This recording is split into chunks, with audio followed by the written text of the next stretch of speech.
So it has been about over a month since I have finished Better Call Saul.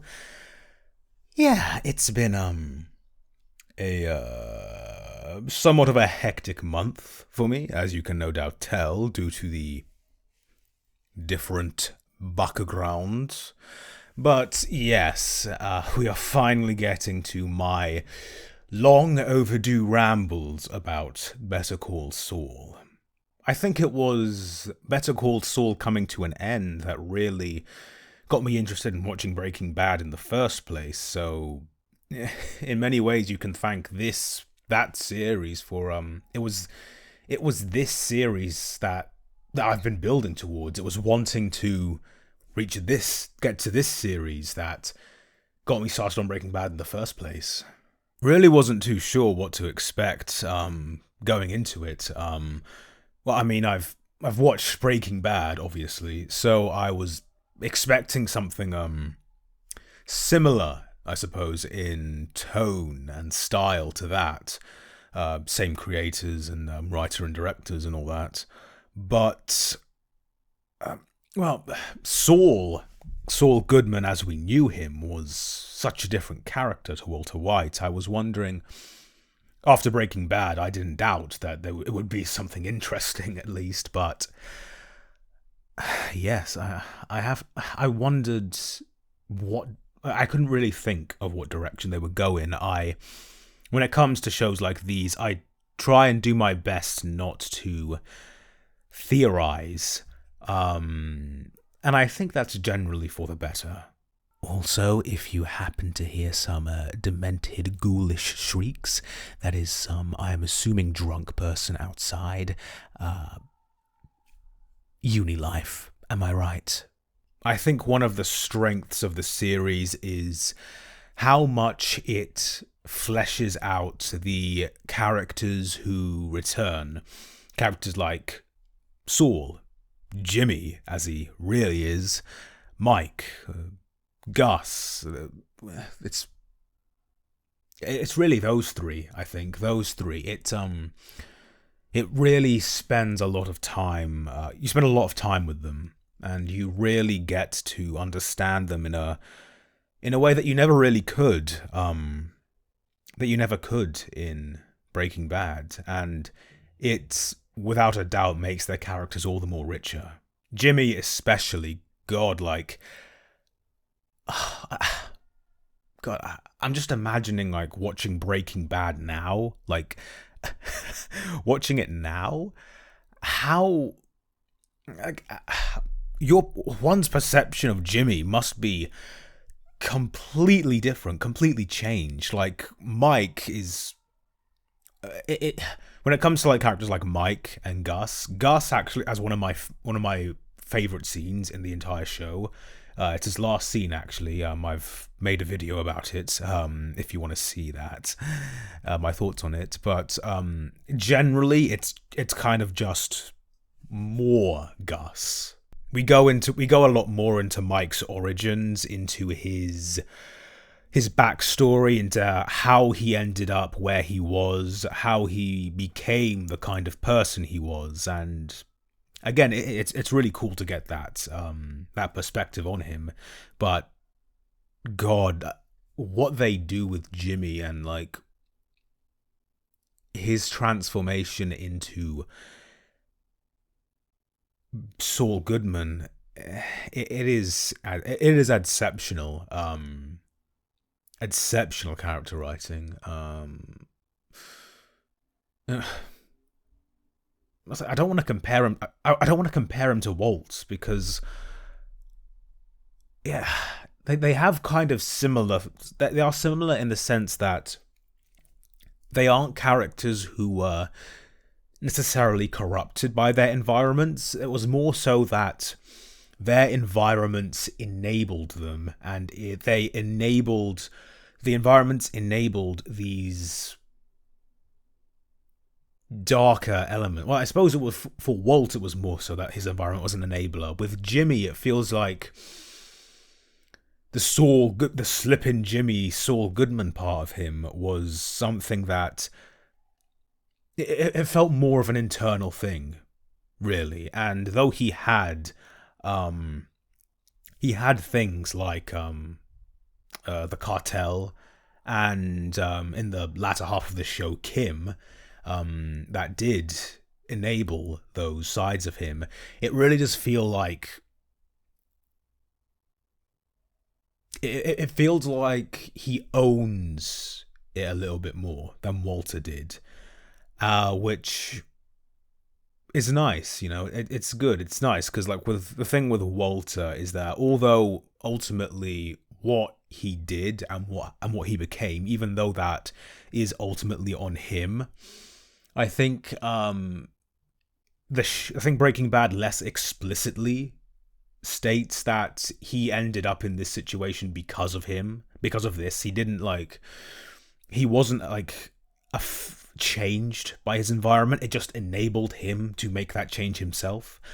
With Jimmy and his transformation into Saul Goodman, I think they learned from that a little bit, and they made him own his mistakes a little bit more. When it comes to the new characters, the standard is great as always. Kim's lovely. I just she's quite similar to Jimmy in the sense that they're both not less. He's a bit more of a bad person than her, but they're both good people at heart who kind of struggle with these dangerous impulses that they have that they know is wrong, but it leads them down because of their impulses, because of these, how partially perhaps how they were raised and stuff. Because of that, it leads them down paths that they eventually come to regret. It's just that I think Kim is a little more self-aware, far more self-aware, really, than Jimmy is, which is why she's able to reflect and come to terms with what she is far earlier than him.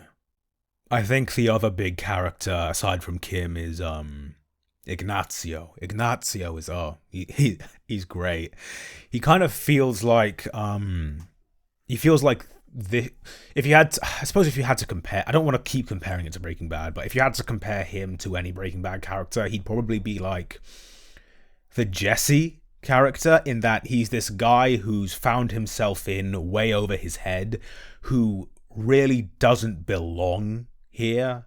Like, he's like at best like this like street level dealer, or like a mediocre pimp. Like, he shouldn't be like this like leading cartel figure. He that's just not him. He's too good for it, basically. And although I wouldn't call him as a cuddly, let's say, as naive, as innocent as Jesse was, not that Jesse was this like infantile child or something, but it does feel like he is like, he comes out feeling like the only character who like really kind of deserves, like the only character in the game who really deserves a happy ending. And I suppose in a sense he does kind of get that. He spends his whole life, all his screen time being a pawn for these like ruthless monsters who don't care about human life at all. And in the end, although he's never really able to break free, he's able to go out with dignity. He goes out on his own terms, which is more than you can say for people like Gus, people like Eladio, people like Lalo, like Hector. Oh yeah, Lalo, God. Lalo. Ooh. So they introduce him quite late, which is a yeah, surprising. You don't usually get a main character. Yeah, I would call him a main character, yeah, but he introduces him quite late, so it's surprising how quickly of an impression he makes. He's definitely. I'm trying to compare him, like in terms of his place in the story. He kind of acts as the bridge between the two separate storylines. You have the cartel. You kind of have the cartel storyline, and then you have the law, like the lawyer storyline with like the lawyer one with Jimmy and Howard and Gar and Mike, not Mike, Chuck and Kim, and then you have the cartel storyline with Gus and Ignacio and Mike and the cartel stuff, and you'll very often they'll intersect. You'll have characters like again like Mike who will often like go in between the two of them, and Lalo, especially towards the end. Lalo becomes one of the characters who really brings them together, who starts bringing these previously separate characters together, and yeah, he's just a really good antagonist. I can't remember the name of the actor off the top of my head, but he's a really good character. Howard as well. God, Howard. Oh, poor fucking Howard. Jesus Christ. I keep remembering characters.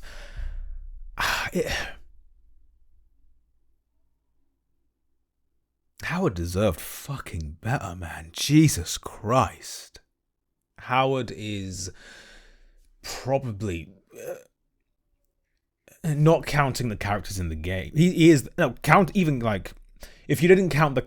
Not counting the characters outside the game, Ignacio is probably the most innocent one, but out of all the show, Howard was probably the guy who deserves what he gets the least. He is like... When you introduce him, he comes across as this like... generic like arsehole rich CEO guy, but he honestly becomes one of the most like likable, healthy guys in the entire show, and he's almost like one of the only people that you can like actually root for. And what Jimmy and Kim do to him, it's just God fucking hell, man. Jesus, he really gets the short end of the stick. He gets fucking murdered for one. And Jimmy and Kim like absolutely trash his legacy. They leave him as this like they let people think of him as this like cocaine addict who like spiraled madly in like the last year of his life, who like fucked strippers and like God, poor fucking Howard, man. Jesus. And of course, how could I forget Chuck? For someone who only appears in like the first 3 seasons, is it? Chuck really does leave a very sizable impression, which makes sense because he's, aside from Kim, he's probably the character that Jimmy's the most close with. He's the character who has the most impact on Jimmy's life, and his influence long after his death continues to take a hold on Jimmy, and it affects his thinking, his actions. It affects what he does, where he eventually ends up, and it's ultimately his relationship and the failure of his relationship with Jimmy that led to the creation of Saul Goodman. It's funny how you go back and forth so quickly with the two of them, especially in that first half, between siding with them, where like there are so many times where like Chuck seems like an absolute fucking insane person, and you want him to be proven wrong because he's so fucking insane. But like what he's actually saying isn't wrong. Like there's the infamous chicanery scene. He comes across as like absolutely demented in that scene. And he is absolutely demented in that scene, but everything he's saying is right. He goes on to be justified. He is vindicated by what happens in Breaking Bad, by what happens in the remaining episodes of Better Call Saul, and it's so good. I have a video planned about Jimmy and Chuck's relationship and their the themes and how what they invoke thematically. So I will try and flesh out my thoughts in that video more often. I flesh out my thoughts in that video later down the line. But yes, there is a lot that can be said about their relationship. Probably a lot has already been said about their relationship, but yes, look forward to that video. I know I am. Of course, when it comes to things like cinematography and music choices, it's all good. It's all fantastic, flawless, really. Yeah, it's just the I think the one of the best shots is it's I can't remember the episode, but it's that episode where Jimmy's like where he's watching. It's after he's like gotten Lalo bail, and well, he's gotten the judge to agree to bail, and he's watching the family, and he goes around the corner like that, and you see the one side of his face, but it's reflected in the other side. That's a really good shot that I like. Yeah, it's just it really does make an art form out of. It reminds you that just because it's not like a blockbuster film, even though I imagine this was given quite a budget, that there is plenty of space in television for these kinds of shows that really do feel like proper art. I feel like when it comes to even in the cheaper episodes of Breaking Bad, they always had a very good style and very good focus to them, and that has absolutely carried over to Better Call Saul. Like, it looks, obviously the chain, like the passage of time has made it look cleaner, but yeah, what I'm trying to say is that production wise there is nothing to complain about. I might maybe prefer the score of Breaking Bad, maybe, but no, it is exceptional. It is just exceptional, like, production all around. When it comes to comparing the two, I don't know. I think it definitely hits the ground running better, I think, maybe than Breaking Bad. Not that I thought that the early seasons of Breaking Bad were bad. It's just maybe they worked out a few of the kinks a little bit. I find Walter White perhaps more of a personally fascinating character, perhaps. I really like his I like his character arc, and I like the direction he goes in and the themes that he brings up and how he it's an exceptional character arc of Walter White. The Walter White character arc is exceptional, but so is the Jimmy one. Like, ultimately, it comes down to preferences. I gave them the exact same score, a 9.5 out of 10 on my media list, and yeah, it is just good. It is just, I think the only thing, like, it's hard for me to really point out flaws in these kinds of shows. Ultimately, the only thing really keeping them from a perfect 10 out of 10 for me is that they don't really get to me, like, emotionally, really. Like, they don't, like, the thing about 10 out of 10s for me is that they don't have to be perfect. Like, I would probably consider you could probably call a show like Evangelion or the film Evangelion 3.0.1.0 Thrice Upon a Time, or the game Xenoblade Chronicles 3. These aren't perfect pieces of media. You could probably point to flaws in them, like perhaps big flaws maybe. But because of how they make me feel, because of how they get to my heart, and because they get to me so strongly, they appeal to me so strongly, that's why they get that 10 out of 10 for me, because they leave me feeling so good. Breaking Bad and Better Call Saul, they are shows that I would perhaps consider almost flawless, but because they don't make me feel that, like, that feeling in my gut, that in my heart, that really makes me feel something, it just doesn't fall. And I think that's a subjective thing. That is a subjective thing. It's going to get that feeling out of someone else. It's just not mine. It just didn't do that for me, and because of that, it won't. Even though they are one of the best pieces of television I've ever seen,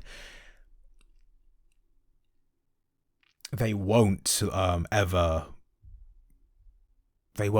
really have a space in my heart. They have like a space in my head, a really big space in my head, and if I ever do end up making my own stuff, my own stories, I will absolutely draw on them for influence, but they don't have a place in my heart like Xenoblade or Evangelion do. Ultimately, all I can say is that if for some reason you haven't watched Better Call Saul and you're watching this video, just do it. It is the Gilliverse. I think that's what they call it. The Gilliverse is honestly some of the best television in like the past couple of years, the past couple of decades. Despite how it's a fan base can be, I would absolutely recommend that you watch the shows. They are, despite some of Breaking Bad's earlier maybe kinks, they are exceptional pieces of television, and they absolutely deserve the hype. And I would definitely recommend that if you haven't seen them already, that you do give them a shot. I promise you won't regret it. Good to finally get this done, get this out of the way. I was going to do something about edge runners, wasn't I? Should I still do that? Maybe. The pain of moving. The pain of moving. By the time this has come out, I'll have already gotten my Gus video out. So yeah, if you haven't seen that, then I would link that in the description below, or the end card, or the top right corner card. So yeah, definitely check that out. And yeah, thank you so much for the support, as always. Thank you for watching, and I will see you soon when I have finished something else. 3 weeks in the past, and I'm only now finding the time to do it.